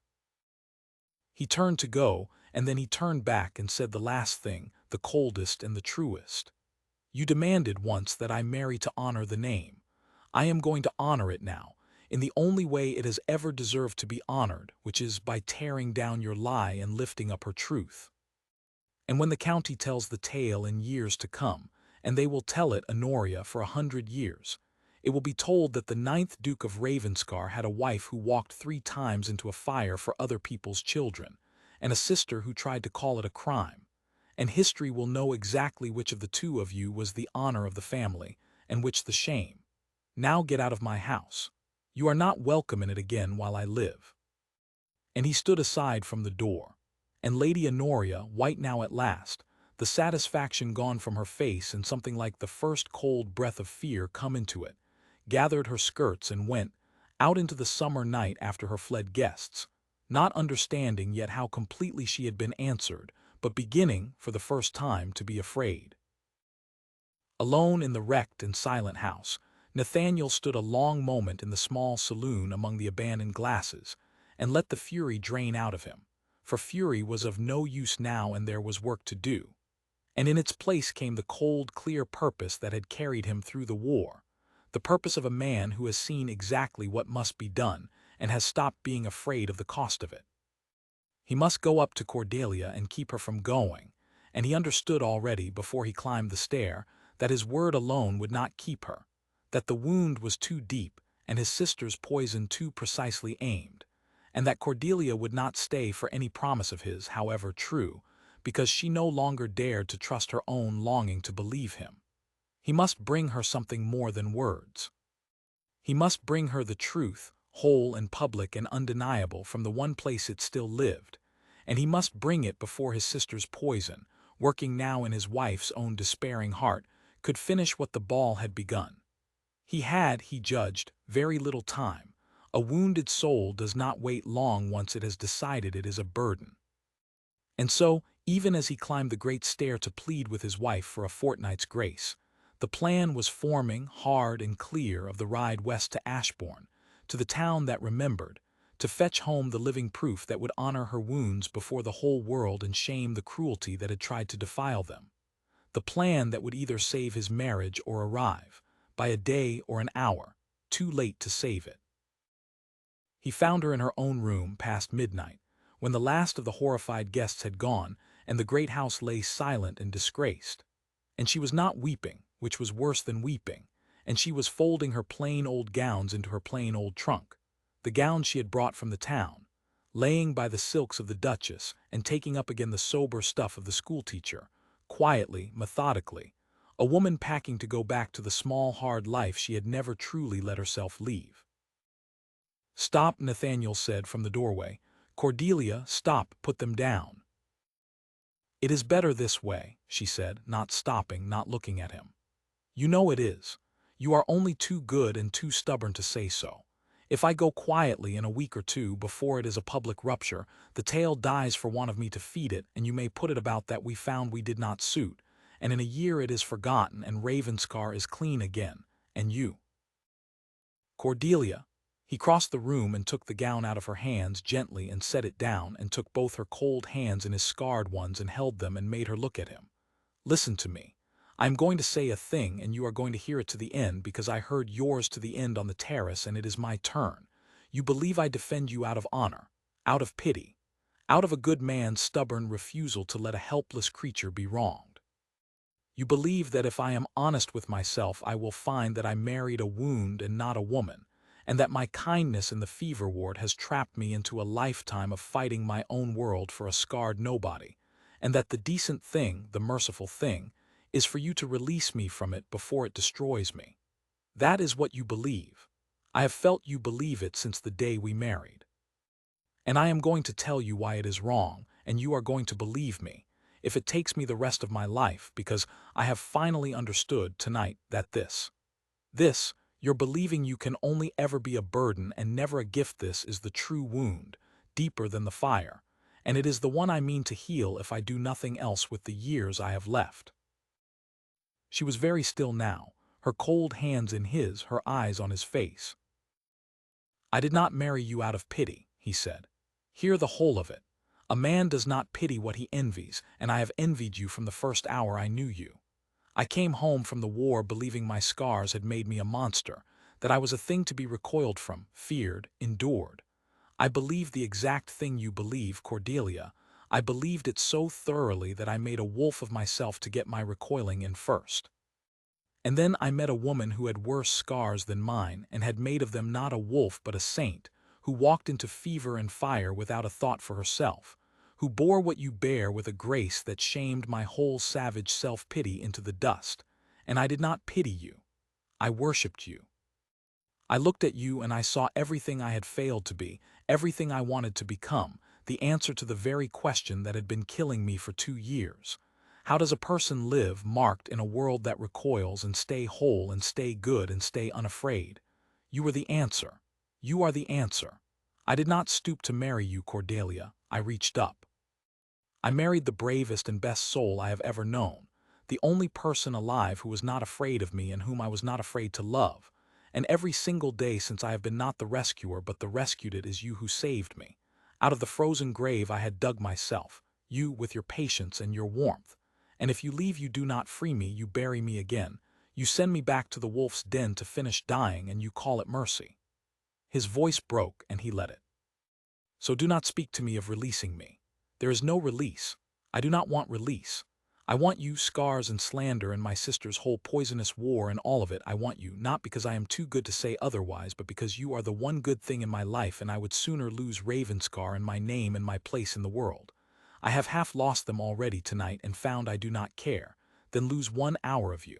That is not honor, Cordelia. That is not pity. That is a man telling his wife the plain truth of his heart, which is that he loves her past all sense and all safety, and will not let her go, and would rather be ruined with her than whole without her. Now, do you believe me? And Cordelia looked at him a long, long moment, and he watched the war in her, the deep old braced disbelief fighting against the plain force of his words. And at last she said in a whisper, the most honest and the most heartbreaking thing she had ever said to him. I want to. God forgive me, I want to believe you more than I have ever wanted anything. But I have wanted to believe such things before, Nathaniel, and been a fool for it, and the wanting is exactly the danger. I cannot tell any longer whether I believe you because it is true or only because I so desperately wish it true. That is what the years do. They take away your ability to trust your own heart. I believe you mean it tonight. I do. But tonight you are angry and wounded and full of the fight, and I am afraid, I am so afraid, of the ordinary gray morning a year from now, when the fight is old and the cost is daily, and you look at me across the breakfast table and wish, just once only for a moment, that you had married the smooth whole life you were meant for. I could not survive that morning, Nathaniel. I would rather leave now, believing you loved me tonight, than stay for that morning. Do you see? It is not that I do not believe you. It is that I dare not. And Nathaniel understood, hearing it, that she was right. That words could not cure this, that his love, however true, however fierce, could not by itself reach the wound, because the wound was precisely the inability to trust love, that she needed something more than his word, something outside the two of them, something the world itself would have to say, loudly and publicly and past all denying, before she could dare to believe that she was not a shame to be hidden but an honor to be proclaimed. She needed her scars honored, not by him, whose honoring she could always doubt as kindness, but by the world, by the truth, spoken so plainly and so publicly that even her own braced heart could not deny it. And that, he saw, was also exactly the thing that would destroy his sister's lie, so that the healing of Cordelia's deepest wound and the crushing of Honoria's cruelty were, in the end, the same act, the bringing forth of the truth, whole and public and undeniable, into the light. "Then I will not ask you to believe my word," he said, rising, and there was a new thing in his voice, a settled purpose that made her look up. "You are right that it is not enough, so I will bring you something more than my word. Give me a fortnight. Do not go for a fortnight, promise me only that you will not leave for 14 days. And if at the end of it you still wish to go, I will not stop you. I will take you back to the town myself and settle every farthing on you and let you live free and never trouble you again, I swear it. But give me a fortnight first. Will you promise me that? 14 days. She looked at him, and something in his face, the old wolf's iron will turned now wholly to her service, made her nod slowly. 14 days, she whispered. I promise, but what will you do, Nathaniel? Where are you going? To fetch the truth, he said, from the one place it has been living all this while, waiting to be asked. And he did not tell her more, for he did not want to raise a hope that might fail. He only took her cold face in his scarred hands and kissed her forehead once gravely and went out. And within the hour, in the dead of that same disgraced night, the Duke of Ravenscar was on the road, not north to any grand connection, not to any lawyer or friend, but west, 3 days' hard riding, to a market town called Ashbourne, where 16 years before a charity school had burned in the night, and a girl of 19 had gone into the smoke 3 times, and every child had lived. To find those children, who would be men and women now, grown and scattered, but surely, some of them, findable, and the clergyman who had buried no one that night because of her, and the record, the plain written parish record of the fire and its one wounded heroine. To gather them all, every living witness to the truth, and bring them back to Ravenscar, and set the truth before the whole county so loudly and so plainly that neither his sister's lie nor his wife's braced, despairing heart could stand against it. He rode through the rest of that night and did not feel the miles. He had a war to fight at last that he knew how to win, not with a snarl or a sword, but with the truth, carried home in a coach full of grateful living witnesses. And behind him at Ravenscar his wife unpacked her plain gowns again slowly, and did not quite dare to hope, and counted, against her own hard wisdom, the 14 days. What Nathaniel did not know, riding west, was that his sister was not finished either. That Honoria, seeing her brother ride off in the night and her sister-in-law still in the house, understood that the game was not yet won, and set herself, in the fortnight of his absence, to finish before he could return what her ball had begun to work upon Cordelia directly.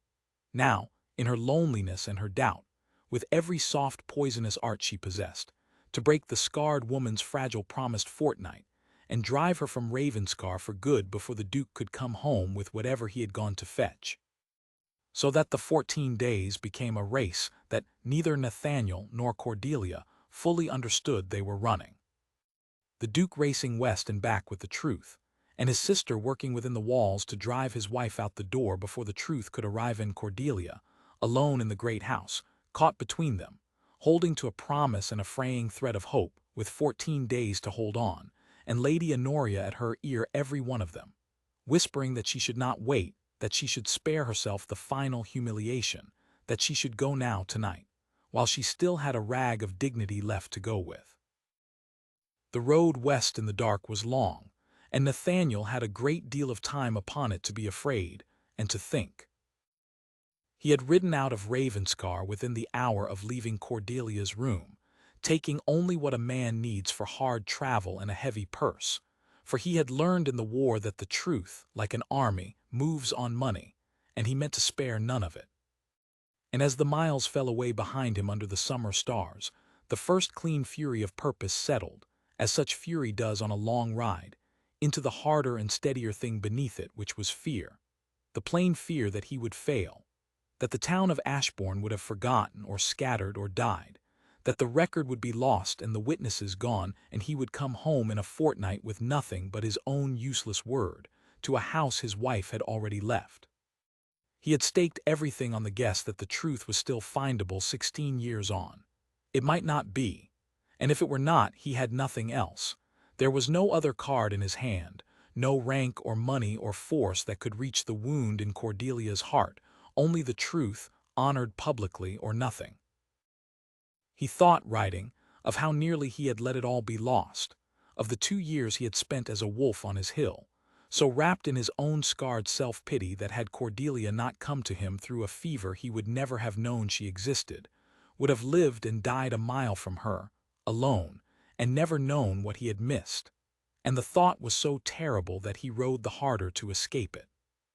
And he thought of her face at the ball, the joy in it before the poison came, the daring, fragile joy of a woman letting herself hope, and of the same face an hour later, shut and braced and final. And he swore to the dark and the stars that he would put the joy back into it if it cost him his life, and rode on. It was at a coaching inn on the second day, changing horses in the gray afternoon, that he stumbled on the thread that would, in the end, hang his sister's lie about her own neck. He had stopped only to change his beast and swallow a mouthful, and was standing in the inn yard while they brought a fresh horse, when he fell into talk with the landlord, as travelers do. And hearing that his grace was bound west toward the Ashbourne country, the landlord said, easy and gossiping, that it was strange, for the Ashbourne road had been quiet as the grave for years, and now here was the second gentleman inside a month bound that way asking after the selfsame thing. Nathaniel went very still. What thing, he asked, keeping his voice idle.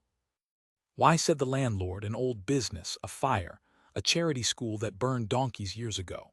There'd been a close-mouthed clever fellow through, a month back, a lawyer's man by the cut of him, asking his way to Ashbourne and asking over his supper, did anyone hereabouts remember a fire at a school and a young lady in it, a Miss Martin? And paying for his answers, which was why the landlord remembered, for a man that pays to hear an old tale is a man worth remembering. He'd gone on west, the clever fellow, and come back east a week later looking sour, as though he'd not found what he was sent for, and had let fall in his cups that his lady would not be pleased, that he'd been sent to bring back dirt and found only clean, and that a man could not manufacture dirt where there was none, though, the landlord added, chuckling, he'd seemed the kind of clever rogue that might try. Nathaniel stood in the inn yard with his heart hammering, and questioned the landlord close, and paid him well, and got the whole of it. The description of the man, the dates, the direction, and most precious of all, the landlord's willingness to swear to every word of it before any magistrate in England. For the fellow had short-changed him on the reckoning, and the landlord bore a grudge. Here was the proof, fallen into his hand at a wayside in the plain trail of Honoria's hired agent, sent west to dig up filth against Cordelia, finding nothing but her glory, reporting back that there was no dirt to be had. Which meant that Honoria had known from her own paid man that the tale of the arsonist and the brand was false, had known it for a certainty, and had put it about anyway, deliberately, having manufactured the dirt that her own agent told her did not exist. It was one thing to slander in ignorance. It was another, and a thing no county would forgive, to slander in cold knowledge of the truth.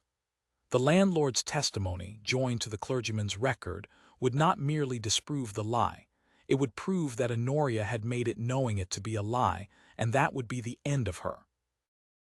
He carried the thread away with him, and it steadied him for the rest of the ride, for it meant that even in the worst case, even if Ashbourne had forgotten, he had this. The plain proof of his sister's deliberate malice, enough at least to clear his wife's name of the specific horror, whatever else he found or failed to find. But he wanted more than to clear her name of a horror. He wanted to crown her name with its glory, and for that he needed Ashbourne to remember, and so he rode on west through the second night, harder than before, with the thread of the lie safe in his coat and his heart set on the truth that would answer it, praying to the summer dark that the town ahead had kept faith with its own miracle better than his family had kept faith with him. And behind him, 3 days east in the great house of Ravenscar, his wife counted the fortnight and held, by a fraying thread, to her promise.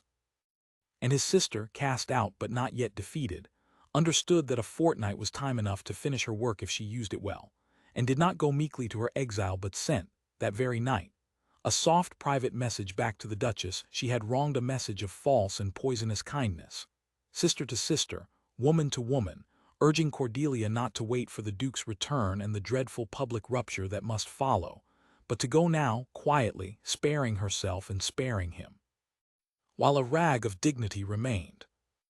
And Cordelia, alone, doubting, worn, with no one near her who knew what her husband had ridden west to fetch, read the message and wept over it and did not answer it, and did not go, not yet, but felt the fraying thread of her promise fray a little further, and counted the days that were left and did not know, could not know, that 30 miles and then 20 and then 10 of dark summer country were all that stood between her lonely doubting and the coach full of grateful living truth, that her husband was even then driving homeward through the nights toward her, against the clock of her own breaking heart. Ashbourne, when he reached it on the third day, was a plain grey market town that had never heard of the Duke of Ravenscar and cared nothing for him, but it remembered the fire. He had feared it would not. 16 years is long, and towns forget, but he had underestimated what a town remembers when it has been given a miracle.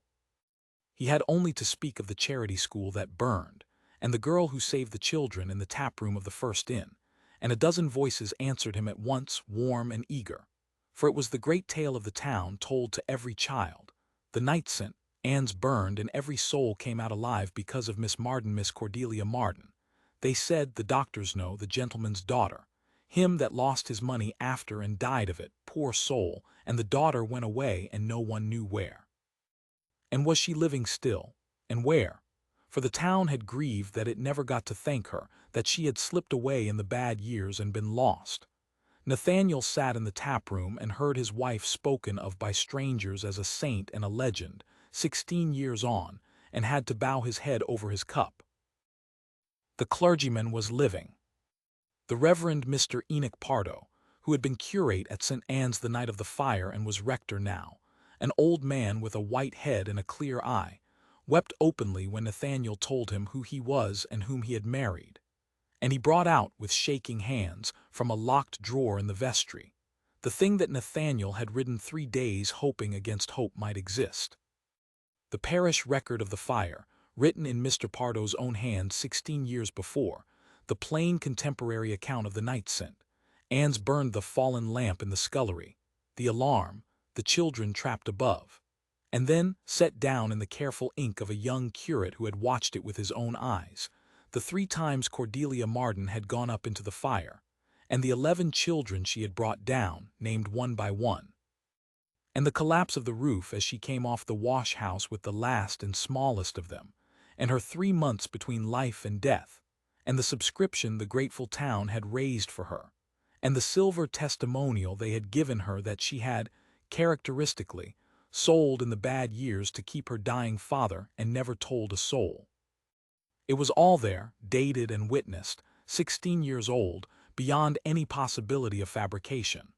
The truth, in contemporary ink, that no slander whispered at a ball could stand against for 1 instant. There was never a servant girl, the old clergyman said, when Nathaniel told him, grimly, the lie that had been put about. There was never a brand, nor an arsonist, nor a felon. The fire was a fallen lamp, plain as day, and there was never any doubt of it, and the only mark that girl carries she carried out of that burning building on her own back for the sake of other people's children. Whoever told you otherwise, your grace, told you a wickedness that will not survive 5 minutes' daylight. And I will come and say so. Do you hear me? Old as I am, I will come to your Ravenscar, and I will bring this record in my own hand, and I will stand up before your whole county and tell them what I saw 16 years ago, and let any soul that dares call Cordelia Marden a felon say it to my face. That girl saved 11 children while the rest of us stood in the street and screamed. I have preached her every year since, in my Michaelmas sermon, without her name, as the example of what our Lord meant by laying down one's life for one's friends. I will be proud past telling to preach her at last by her name. And the children came. That was the thing Nathaniel had not dared to hope for, and it was the thing that broke him entirely and remade him. For the 11 children of St. Anne's were grown now, men and women of Cordelia's own generation and a little younger, and they had not forgotten. And when the word went round Ashbourne in a single day that Miss Marden was found, that she was living, that she was a duchess now and slandered, and that her husband had come to gather those who knew the truth, they came. They came to the inn where Nathaniel lodged, one after another, all that they could find in 2 days' hard sending. A stout blacksmith who had been the smallest child carried out over the wash-house roof, and remembered nothing but a woman's arms and the smell of smoke and being alive. A farmer's wife with children of her own who had been sick that night. A soldier home on leave with an empty sleeve who said he had gone into the war able to bear it, because a woman had once gone into a fire for him, and he had wanted, all his life, to be worth it. A quiet gray schoolmaster who had grown up to keep a school of his own, because a schoolteacher had given him back his life, and he had wanted to pass the gift on. 11 lives, grown and full and fruitful, every one of them lived only because a girl of 19 had gone 3 times into the fire, and they gathered in the low room of the Ashbourne Inn around the grim scarred Duke of Ravenscar, and when he told them what he needed, that they should come to Ravenscar and stand before his county, and tell the truth of the woman who had saved them. There was not one of them who hesitated, not for a heartbeat. They would have walked to Ravenscar barefoot. 6 of them could come at once. The coach he hired would carry them, and they set out with him on the 5th day, the old clergyman and his 16-year-old record, and 6 of the rescued children of St. Anne's, west to east across 3 counties, to bring the truth home. The letter caught him on the road on the 6th day at a change of horses, a letter in the crabbed hand of old Mrs. Rennie the housekeeper, sent after him express, and it turned his blood cold. The Duchess was going. Lady Honoria had not left her side in a week, the old woman wrote, was at her morning and night, gentle as poison, telling her she must not wait for the Duke's return and the final public rupture, that she should spare herself and spare him, that a quiet going now was the only dignity left to her. And the Duchess, alone and doubting and worn down, had at last given way, had ordered the small trunk brought down, had written a letter to leave for his Grace, and meant to go quietly back toward the town of her own accord on the 14th day, the very last of the fortnight she had promised, which she held to still in that at least, that she would not go one day before her word was out. She would leave, Mrs. Rennie wrote, on the morning of the 14th. And she begged his Grace, if his Grace loved his lady, to make haste, for the whole household was sick with grief and could not move her, and only his Grace, and only in time, could keep her. The 14th day. Nathaniel reckoned the roads with his heart in his throat. He could reach Ravenscar on the evening of the 13th if nothing broke, on the morning of the 14th at the latest if the axles held and the horses lasted, which was the very morning she meant to go. It would be the narrowest of things. He drove the coachman on through the nights, changing horses at every stage, sparing no cost, the old clergyman praying quietly in the corner, and the rescued children of St. Anne's white-faced and resolute. And the coach ran east through the summer country toward Ravenscar with its cargo of truth, racing his sister's patient poison for the fragile held thread of his wife's promised fortnight, and Nathaniel Ashcombe, who had once wanted only to die in his cold house, now wanted only to live long enough to reach one door before one morning, and prayed, over and over, the whole way, the plainest prayer of his life, "Let me be in time. Let me be in time. Let me not have found the truth an hour too late to save the one it is for." They lost a wheel on the 11th day, and mended it in 4 hours that cost Nathaniel 4 years of his life. They were held at a flooded ford on the 12th. On the evening of the 13th, with Ravenscar still 30 miles off and the horses failing, Nathaniel did the last thing he could do. He left the coach and the clergyman and the witnesses to come on through the night at their best speed, and he took the freshest single horse and rode ahead alone, through the dark, the last 30 miles, to reach her himself before the morning road as he had ridden the first night, not feeling the miles, the scarred wolf of Ravenscar galloping through the summer dark toward his own house with the truth coming on behind him, to reach one woman before she walked out of one door and out of his life forever. And the dawn of the 14th day was graying the eastern sky, pale and cool and terrible, as he came at last over the last rise and saw, below him, the gray towers of Ravenscar and in the great courtyard before the house, small and far off in the dawn light, a traveling coach standing ready and horses in the traces, and a small dark figure in a plain gown coming down the great steps toward it, with a trunk carried behind her, going. He came down the last hill at a gallop with his horse near foundering, and his voice torn out of him ahead of him Cordelia. Cordelia stopped, and she heard him across the gray courtyard, and turned at the door of the coach with one foot already on the step and stood, and did not get in.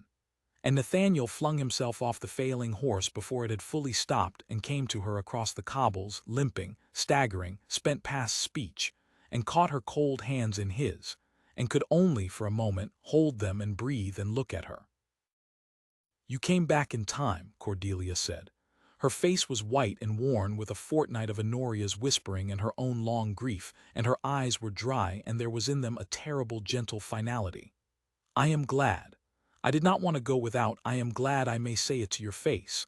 I held to my fortnight, Nathaniel. 14 days, it is the 14th day. I kept my word. And now I am keeping the other thing, the harder thing. I am setting you free before your sister's world tears you to pieces for my sake. Do not fight me. I have barely the strength to do it as it is. Let me go while I still can do it with a little dignity. Please." "No," he said. "Not fight you, only ask you one more thing, not to believe my word. I told you I would not ask that again. I have not come back with my word, Cordelia.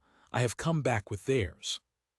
And even as he said it, there was a sound at the courtyard gates, the sound of a heavy coach coming up the drive at speed in the gray dawn, and it swept in through the arch and drew up on the cobbles, mud to the axles, its horses steaming, and the doors opened. And there climbed down, stiff from the long journey, an old white-headed clergyman with a leather book clutched to his breast, and then a stout blacksmith and a farmer's wife, and a one-armed soldier and a gray schoolmaster, and 2 more behind them. 6 people that Cordelia had never expected to see again in this life. And she looked at them coming down out of the coach in the dawn, and the blood went out of her face entirely, and she swayed, and Nathaniel held her up. "Miss Marden," said the old clergyman, coming toward her across the cobbles with the tears running down his old face and the record held out in his shaking hands. "Miss Marden, we have looked for you 16 years. The town never forgot you. We never got to thank you. Child, your grace, we have come to thank you now." And the blacksmith, the great stout man, went down on one knee on the cobbles before her, awkward and weeping, and said, "You carried me out over the wash-house roof, ma'am. I was the least one. I don't remember it, but my mother told it me every night of my life. I've got 3 children of my own now, ma'am, and they're only alive because you are, and I named my eldest girl Cordelia, and I never knew till this week it was your name." And he could not go on. And the one-armed soldier came and stood at attention, the empty sleeve pinned to his breast, and said, "I went into the war able to bear it because a lady once went into a fire for me, ma'am, and I always meant, if I lived, to find you and tell you so, and now I have."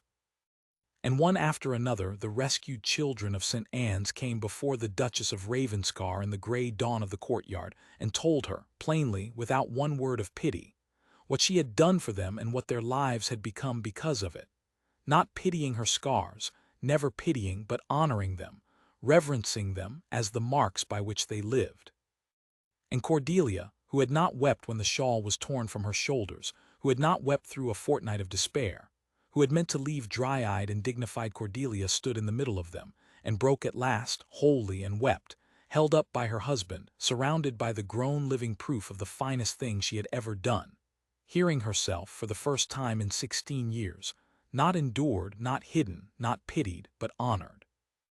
And she understood, weeping, past all her braced hard-learned wisdom, past every doubt the years had taught her, that she was not a wound in the world but a gift to it, that the marks she had hidden under 16 years of high collars were not her shame but her glory, and that a man might look on them not with pity but with worship as her husband was looking at her now. The county learned the truth within the day, for 6 witnesses and a clergyman with a 16-year-old record are not a thing that can be whispered down, and the vile tale that Honoria had loosed at the ball died exactly as the old man had promised it would, in 5 minutes of daylight, and turned, as such lies do when they break, upon the one who had made it. For the source was traced. The discreet, clever man Honoria had sent to Ashbourne had been seen there, asking his ugly questions, and the town remembered him and named him, and the naming led straight back through him to Lady Honoria's own door. And the county, which had recoiled from Cordelia at the ball, recoiled now, tenfold, from the woman who had taken the noblest deed in the shire and tried to forge it into a felon's brand out of nothing but her own thwarted pride. Lady Honoria Ashcombe, who had meant to be the queen of the county's world, found every door in it shut against her in a week, cut as she had schemed to have Cordelia cut, and worse, for the county forgives ambition, but it does not forgive being made to feel ashamed of itself, and Honoria had made 200 people ashamed of how they had behaved at a ball, and they would never forgive her for it. She came to Ravenscar at the last, broken in plain black, without her jewels, and asked to see the Duchess, and Nathaniel would have turned her from the door, for the cold fury against his sister had not left him and he thought it never would, but Cordelia would not have her turned away. "Let her come in," she said. "I have been shut out of enough doors, Nathaniel. I will not shut one, even hers." And she received Lady Honoria alone, and what passed between the two women no one ever knew in full. But Honoria came out an hour later with the marks of a hard weeping on her proud face, and she had begged the pardon her brother had demanded of her on the first night, and had begged it, this time, sincerely, on her own full understanding of what she had done. And Cordelia had granted it, not lightly, and not with any pretense that the wound was nothing, but wholly, in the way that only the truly strong can forgive, because she had learned in a harder school than pride that a life spent nursing an injury is a life half-lived, and she would not spend her so, not even upon the woman who had tried to destroy her. Honoria left Ravenscar humbled to the ground and lived quietly ever after, chastened. At the edge of the world she had schemed to rule, and if there was any good left in her, Cordelia's forgiveness was the thing that watered it. For cruelty is sometimes broken by punishment, but it is only ever healed by an undeserved grace, and Cordelia gave her that, having so little cause, which was the last and greatest proof of what she was. Nathaniel and Cordelia lived long at Ravenscar, and the great cold house that had been a wolf's den became, under the two scarred people who kept it, the warmest house in 3 shires, a house the county's poor came to without fear, and the county's great came to at last with respect, a house full of the coming and going of the school in the orangery and the sick at the physic-room door, and in time, of children of their own, who grew up thinking their mother the bravest woman and their father the kindest man in England, and who could never understand why anyone had ever called the 9th Duke a wolf, for they had never met him. Cordelia ceased, after that dawn in the courtyard, to hide her scars, not to flaunt them, for that was never in her, but simply to cease the long labor of concealment, to wear, on warm evenings, the gowns that showed her shoulders, and to bear the old silvered marks in the candlelight without shame and without defiance, only with the plain dignity of a woman who has nothing to hide and never truly had. And the county, which had once gasped at them, came to regard them as the whole shire's honor, and it was told to every child in 3 counties, as it was told in Ashbourne still, the tale of the Duchess of Ravenscar and the fire, and how she had gone in 3 times, and how every child had lived. And on the warm evenings, when the guests were gone and the house was quiet, Nathaniel would sometimes take his wife's scarred shoulders in his own scarred hands, the two of them marked alike, survivors both, and he would say, for he made a point of saying it, having learned how long she had gone without hearing it, and how much she had needed the world to say it before she could believe him, and how he meant to go on saying it every day of his life until there was no braced place left in her heart at all. He would say, "I married the bravest soul in England, and I reached up to do it, and there is not an hour of my life I am prouder of." And Cordelia would lean back against him in the candlelight, unhidden, unashamed, cherished at last past all her long doubting, and answer, "And I married the gentlest, though the whole county called him a wolf, and they were all fools, and I knew it the first hour in a fever ward when he was not afraid of me and I was not afraid of him." And the two of them, scarred and whole, would stand together in the warm light of the house they had made, honored and healed and glad, each of them, to the end of a long life, entirely and unshakably glad of the other.